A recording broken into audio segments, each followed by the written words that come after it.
Jumpa lagi di mana lagi PSB UGM. Wanita hebat, Indonesia bermartabat. Masih punya tamu, orang hebat. Bu Susi Handayani. Halo. Terima kasih. Masih Sama-sama, bisa nyolong waktunya lagi di antara kesibukan yang luar biasa. Makasih udah diajak. Yeay. Mbak, kok ya orang itu kadang-kadang salah persepsi ya terhadap laki-laki ya. Oh ini kita sekarang ngomongin laki nih, kebanyakan ngomong perempuan kita ya. Mentang-mentang namanya Pusat Studi Wanita. Padahal ya harusnya berkaitan dengan laki-laki, berkaitan dengan orang tua, orang muda, semua pokoknya yang berefek dari situ. Ya. Yang kadang-kadang itu kita ngomong bahwa yang laki-laki itu mesti hebat, dalam arti ya jantan tanda petik gitu. Jantan bukan berarti tetapi yang berkaitan dengan apapun mereka bisa melakukan gitu. Kadang-kadang kan ada juga toh laki-laki yang ternyata takut tikus. Iya, ini mungkin apa? Bukan berarti kita mau bikin tandingan PSL, Pusat Studi Laki-laki. Bukan. Tapi mungkin karena apa ya? Kayak perempuan itu kan kita jadi perempuan tuh selalu ada relasinya dengan gender-gender yang lain mungkin. Yes. Karena beberapa minggu yang lalu kita ngobrolnya perempuan terus. Nah, bahkan remaja pun tanpa kita sadari kayaknya banyak fokus perempuan terus. Remaja perempuan mungkin ya. Ini padahal bagaimana beban jadi laki-laki yang mungkin akhirnya kalau dipikir-pikir sebenarnya ya nggak fair juga kalau misalnya itu ditimpakan semua ke pundak mereka misalnya. Sementara kita yang perempuan nggak dibagi kerjaannya tapi laki-laki dilimpahkan semua ke sana. Misalnya kalau contohnya jadi kayak menuntut mereka harus jadi pemimpin misalnya. Sementara mungkin nggak semua laki-laki pengen jadi pemimpin atau mampu menjadi pemimpin. Iya, sementara perempuan di sini harus bilang ya udah saya aja. Jadi kita di sini yang berjuang. Tolong dong kita dikasih kesempatan yang sama untuk bisa jadi mengaktualisasikan peran kita sebagai manusia, jadi pemimpin, jadi mengungkapkan kemampuan kita yang lain. Sementara yang laki-laki juga mungkin ngerasa kayak ya ora sah dibrak-bruke nang Yang tidak menyenangkan itu kalau misalnya pas lagi banyak barang, ini tolong diangkutin gitu yang ngurusin si laki-laki. Iya, itu padahal barang-barangnya perempuan gitu. Maksudnya saya kan kadang-kadang kita nggak sadar bawa barang banyak. Kemudian kan harusnya itu harus dikelola sendiri kan gitu kan. Kalau di Jepang kan begitu ya yang kamu bawa ya kamu harus bertanggung jawab dengan barang itu dimanapun sih harusnya begitu.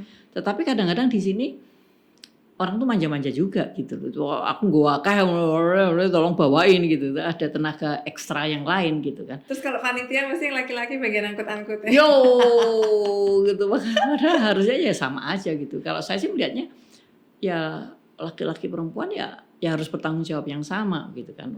Contohnya lagi kalau pas lagi kuliah kan ya sama toh. Nilainya kan juga satu-satu kan. Ya kan. Yang duduk di kelas laki sama perempuan gitu. Siapapun dia gitu. Nilainya di akhir itu kan sama gitu, bukan karena laki-laki maka dia nilainya lebih daripada yang perempuan atau karena perempuan maka kan enggak kan. Tapi kadang-kadang kita lupa kalau pas lagi untuk yang urusan tenaga kasih aja ke laki-laki kan. Iya, atau kalau misalnya hal-hal lain di masyarakat yang mungkin berurusan dengan hal-hal yang sifatnya apa ya kayak stereotipikal membutuhkan fisik atau membutuhkan kepemimpinan itu biasa apakah nengoknya langsung ke dan yang urusan bangsanya konsumsi sama bendara kasihin perempuan sekretaris sekretaris ya Allah ya itu 3 itu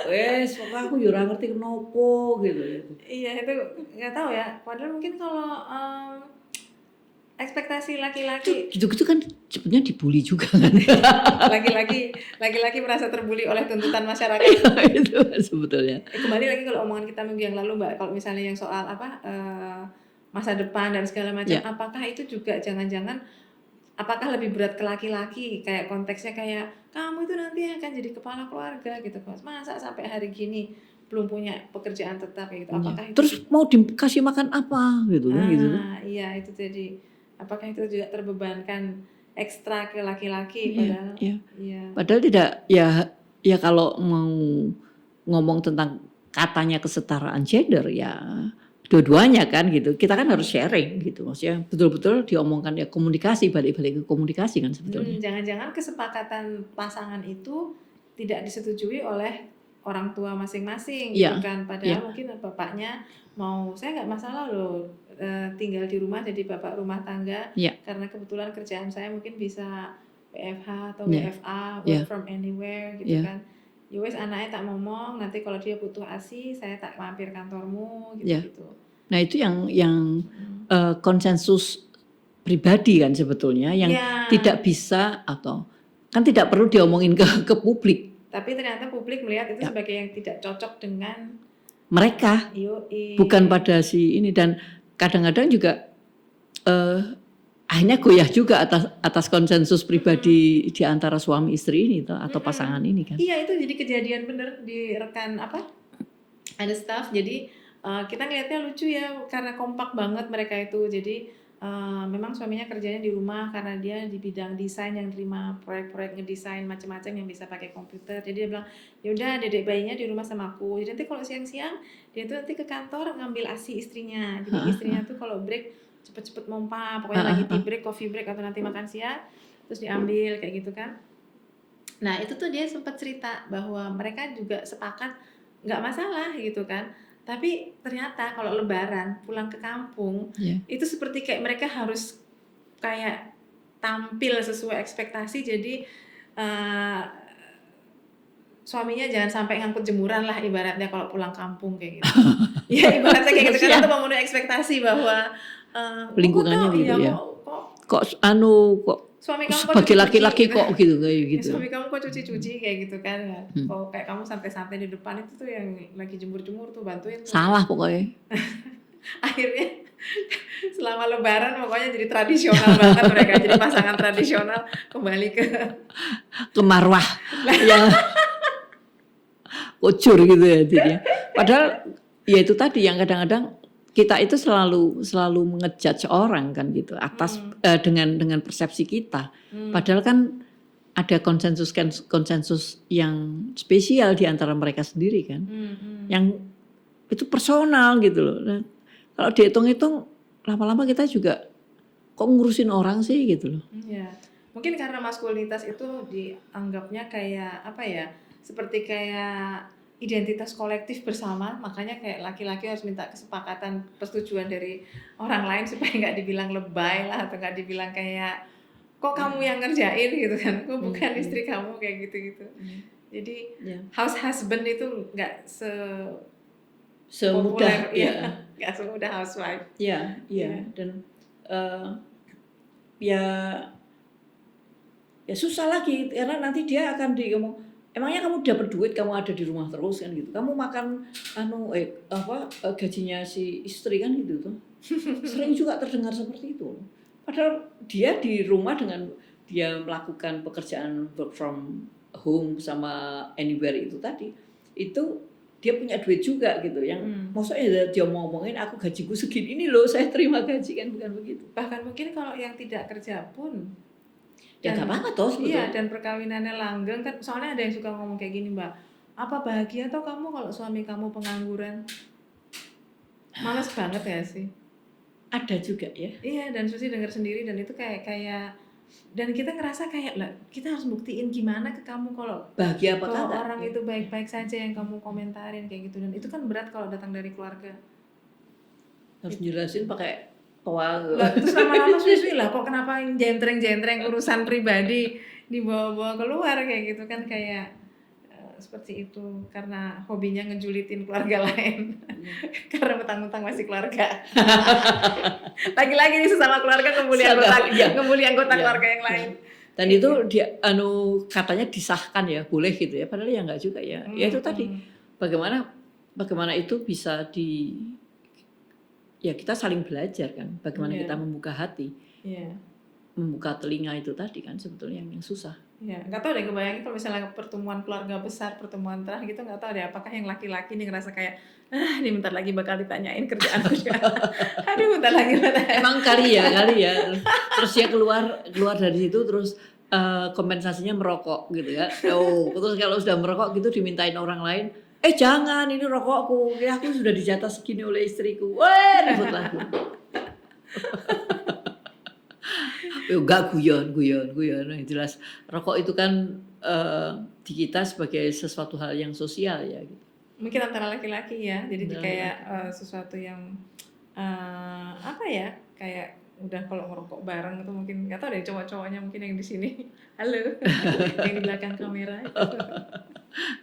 Yang jelas bahwa mereka punya senjata yang sangat hebat yang namanya rokok kan gitu ya. Oh iya, untuk salah satu Simbol pertemanan sama kekompakan. dan kalau nanti ada yang ngambil terus tidak pernah sharing gitu ya tutui. Jadi pergosipan kali ya. Kali laki-laki punya gosip ya? Kayaknya sih, gak tahu kalau laki-laki tuh gosipnya apa ya. Gak tahu kalau gosip antar laki-laki mereka dibulinya apa, kalau mereka reuni kira-kira apa yang dibanding-bandingin, yang dibangga-banggain tuh mungkin. Kamu pakai mobil apa? Oh, kamu pakai motor apa kali itu ya? Oh, I know. Apa? Kayaknya dengan cara mengeluh, Mbak. Mengeluh adalah cara pamer yang paling indah. Misalnya? Aduh, sorry ya guys, gue telat. BMW gue tadi ya Allah di tengah jalan. Itu padahal tadi gue udah mikir mau milih mau pakai yang Mercy atau yang BMW. Tapi ternyata udah keduluan. Bini gue udah pakai yang Mercy, jadi terpaksa lah. Padahal saya tahu itu tadi bermasalah. Sorry guys, telat guys gitu. Itu tadi yang di sebelah BMW gue motor lu ya? Motor lu masih kayak gitu kali ya. Kali ya. Kamu dari dulu masih rokoknya gitu kali ya. Mestinya gitu ya. Ayo di belakang layar. Yang di belakang layar cowok semua. Dan kita ini soalnya yang Susi denger ini adalah guyonan-guyonan dari teman laki-laki kayak gitu kan. Jadi nggak tahu deh, karena kan ngupingnya juga lagi kebetulan aja dapet yang model kayak gitu yang model. Tapi kali mungkin kok kamu yang itu kok senangannya musik itu kali juga ya. Musik apa ya kayak? Musik yang ini kenapa? Genrenya aku nggak suka gitu. Jadi aku nggak temenan sama dia gitu. Kok sekarang gitu kali ya. Beda selera. Kali ya. Mobil, motor, apalagi sih rokok, apalagi sih. Oh, ini baru inget soal mobil, rokok. Ini loh lagu yang terkenal itu loh mas-mas di belakang kamera, yang lagu dibanding-banding kayak itu. Itu kan hatinya betapa terlukanya seorang laki-laki saat harkat martabatnya itu diungkit-ungkit karena kamu seberapa sih dibanding sama dia. Itu kan kayaknya yang dibandingin materi tuh. Yup. Kan itu kan kayak lagu ngerasa aduh gue miskin sedunia tapi cintaku berjuta-juta sayang gitu kan. Kesana kayak gitu. Jadi kan kembali lagi ke mempertanyakan kemampuan apa? Finansial. Bisa jadi kayak gitu. Kesuksesan dari finansial bukan dari. Jadi isu cinta itu ternyata bisa panjang urusannya karena cinta itu nanti akan menuju ke perkawinan dan perkawinan itu nanti akan membawa ke status dia sebagai orang yang dianggap mampu untuk apa? Kalau diperhatikan lagunya lagu-lagu yang Jawa gitu kan ya kaitannya dengan cinta toh. Hampir semua kan. Dan mungkin kalau cinta jadi top semua lagu-lagu yang jadi booming. Ya mungkin, dan cinta itu mungkin kayak lagi-lagi kayak rokok merupakan simbol rantai apa ya, kayak chain reaction, rantai yang panjang bahwa laki-laki itu belum dianggap dewasa kalau dia belum jadi kepala rumah tangga, dan asalnya dari kepala rumah tangga itu kan dari pasangan, pacaran, tunangan, sehingga dari situ kan sebenarnya satu rentetan panjang dan dari awal dia sudah harus bisa menunjukkan ke calonnya, orang tua calonnya, bahwa saya bisa memenuhi ekspektasi maskulinitas laki-laki yang diterima di latar belakang sosiokultural ini. Jadi misalnya pernah dengar guyonan nggak? Iya dia putus sama Anu soalnya pacarnya yang baru udah PNS. Atau mobilnya bagus. Oh iya. Atau dari ya. Jadi ini yang guyonan PNS tuh beneran itu, jadi kayak dia bukan pacaran sama yang itu lagi, enggak ganti. Soalnya yang satu lagi kelihatannya gampang banget ya guyon-guyon miris. Dan satunya apa dapat mutus yang itu dapat yang itu gitu enak banget rasanya, kok nggak ada hati gitu rasanya. Kok gampang aja gantilah cintanya gitu, jadi gampang. Akhirnya cinta. Kan yang kena perempuan tuh stigmanya cewek matre.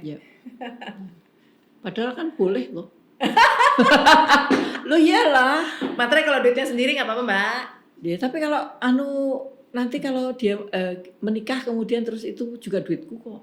Oh ya.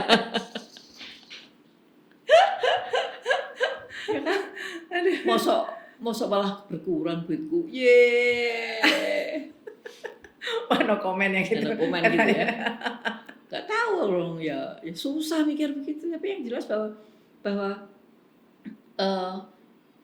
apa kita tidak pernah paham dengan perasaan laki-laki banyak ya yang nganggapnya itu yang benar. Kita tuh selalu nganggap bahwa ya stereotip bahwa laki-laki begini gitu. Yang kok ngerokok sih gitu selalu gitu kan. Terus yang kemudian kita bilang kok mosok ora iso menek gitu kan. Mosok nggak bisa ganti lampu. Mosok kok nggak itu yang saya dengar ya gitu. Mungkin tadi yang Mbak bilang tuh menarik itu Mbak bilang kita kok nggak tahu perasaan laki-laki, jangan-jangan kita nggak pernah ngasih kesempatan mereka ngungkapin perasaan Mbak, karena mereka jadi emotionally constipated. Kali ya. Karena kelompok masyarakat kita nggak menerima laki-laki curhatan. Iya, kalau kelihatannya kok laki-laki curhat sih gitu. Sedih-sedih. Padahal ya dia juga manusia kan. Apa enggak? Memang laki-laki sering bisa curhat nggak ya? Kalau curhat ke siapa ya? Nggak tahu, mungkin kalau ini kita ngeliat lagi ke belakang kamera dan mereka tersenyum. Berarti Mbak ini kode lain kali mereka diundang sebagai iya. Kita gantinya kita bertanya plus habis dia masang kamera gitu. Terus sejenak kameranya dibalikan ke mereka gitu kan. Atau kamu langsung sini gitu, narik tempat duduk gitu terus ngobrol gitu. Ya tapi kalau Mbak sering dengar juga nggak stereotipnya bahwa laki-laki tidak diberi kesempatan banyak untuk menjadi sosok yang lebih emosional gitu karena dibilang gembeng, takut dibilang apa? Nah itu jadi kalau misalnya kita bilang kita nggak tahu perasaannya ya karena jangan-jangan mereka nggak dikasih kesempatan. Itu kali. Mungkin kayak gitu. Akhirnya begitu mereka mengekspresikan perasaannya, perasaan yang boleh hanya perasaan yang merupakan perpanjangan dari ketegasan yang lama-lama jadi kekerasan. Yes. Gitu. Jadi karena itulah ekspresi yang diizinkan. Kayak gitu. Jangan-jangan loh. Karena dia tidak bisa ngomong apapun dan tidak punya tempat atau sebetulnya tidak punya tempat itu dalam arti hati ya, hati orang lain yang bisa diisi. Gitu. Jadi kalau misalnya bisa ngobrol. Jadi kalau mau sensitif, mau yang perasa, mau empati itu mungkin dibilang kayak kok atau kaku banget kalau dia melakukan jadi kaku sekali kan gitu. Atau kalau terlalu itu dia diomongin lebay kan gitu. Jadi susah ya jadi laki-laki loh ya. Kasihan juga sih kalau misalnya sebenarnya nggak pengen tegas, pengennya lemah lembut juga gitu, apakah dia? Ya kan boleh juga toh dalam arti begini. Dia tegas tapi dia lemah lembut kan gitu kan. Iya. Kan? Tapi sekarang ketika itu tidak muncul, tidak ada orang yang mau atau kan ya kita yang harus terbuka sih ya dalam arti kita dialog lagi berarti Mbak. Dialog antar gender. Dialog bener lah. Dan itu harus start dari keluarga. Iya. Ketika kayak itu tadi keluarganya ngomong gitu lah. Dan terus si anak itu ya rasa ngomong wae. Ini ngomong soal keluarga. Jadi inget ada nggak tahu ada channel YouTube apa lupa ya, maaf ya sumbernya jadi nggak jelas. Jadi ceritanya cuma sederhana aja. Anak-anaknya itu karena masih yang balita lebih dari satu, ada laki perempuan, kan mau dibawa suntik nih. Nah itu kan bakal jadi teror sendiri kan, menggiring anak ke dokter vaksin gitu kan. Ternyata yang menarik, yang menyenangkan sekali, mamanya bilang ke anak laki-lakinya, nanti kalau sakit boleh lo nangis, teriak, nggak apa-apa. Sakitnya cuma sebentar, jadi mudah-mudahan nangisnya sebentar aja ya. Jadi boleh nangis loh. Jadi mengizinkan anak-anaknya yang laki-laki bahwa untuk mengekspresikan. Iya, boleh nangis loh pas sakit, nanti biar lega, teriak nggak apa-apa. Nanti begitu sudah selesai juga nangisnya ya. Nah itu kan kayak memancing dari awal bahwa kamu boleh loh mengekspresikan. Boleh mengekspresikan kayak gitu kan, kayak ini kan kadang-kadang kan kamu kuat, kamu kan hebat. Mosok tuh kamu nangis. Padahal ya sakit. Buat anak kecil itu sakit gitu kan, kita aja gede waktu divaksin juga. Nah aku ya ora apa-apa, kalau aku nggak apa-apa begitu Bu. Karena pernah untuk mau CT scan color gitu kan. Itu dibutuhkan 12 tusukan yang untuk bisa sampai akhirnya bisa masuk. Wow. 12 bos. Dan itu mulai dari perawat yang biasa sampai perawat jantung, perawat bayi gitu. Terus akhirnya ya itu yang di lab itu. Kulitnya jadi kayak saringan dong. Tusukin bolak-balik. Kan nggak boleh diulang toh di satu tempat toh. Jadi pindah-pindah gitu toh. Satu yang terakhir akhirnya di kaki. Alah ya Allah gitu. Tapi ya untuk saya udah tahu gitu, oh ya mesti sakitnya kayak gitu. Tapi kan nggak terlalu ini.